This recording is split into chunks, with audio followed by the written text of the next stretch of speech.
Um super tufão vira o segundo ciclone mais intenso de 2024 no mundo.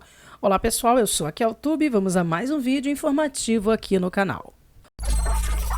Super tufão Yagi avança para a China e o Vietnã, com ventos acima de 200 km por hora e se converte no segundo mais intenso ciclone tropical do ano no planeta. As cidades no sul da China suspenderam aulas e cancelaram voos nesta quinta-feira, horas antes da chegada desse poderoso e perigoso ciclone tropical, que pode provocar graves danos no final desta semana no país asiático. O super tufão se dirigia para a província de Hainan após se fortalecer de uma tempestade tropical. Ele provocou inundações e deslizamentos de terra na principal ilha filipina de Luzon nesta semana, tirando a vida de 13 pessoas, de acordo com números oficiais.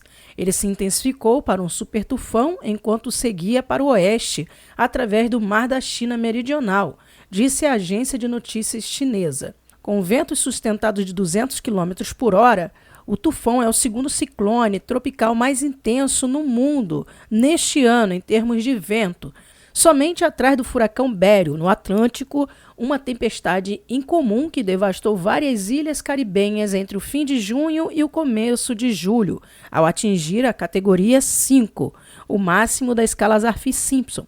Depois, inundou cidades nos Estados Unidos.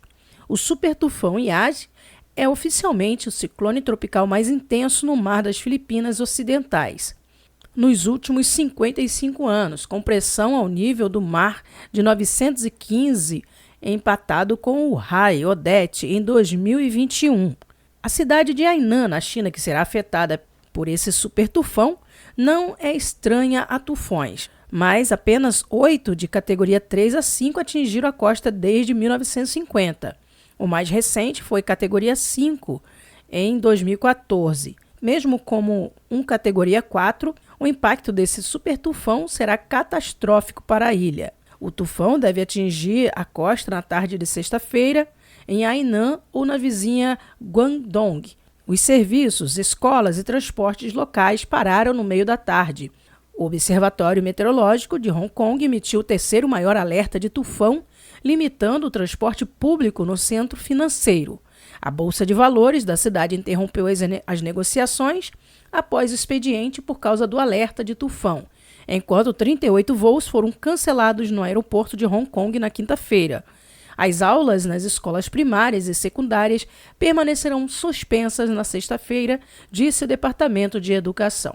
Então, pessoal, está aí mais essa informação atualizada para vocês aqui, agora sobre esse super tufão que está indo em direção a Hong Kong, China, enfim, mais uma catástrofe chegando para essa região. Filipinas passou por situação difícil, muitas pessoas desabrigadas e até algumas perderam as vidas. Vamos a continuar de olho nessa notícia e mais novidades eu vou trazendo atualizações para vocês nos próximos vídeos. Eu vou ficando por aqui. Deus abençoe a todos.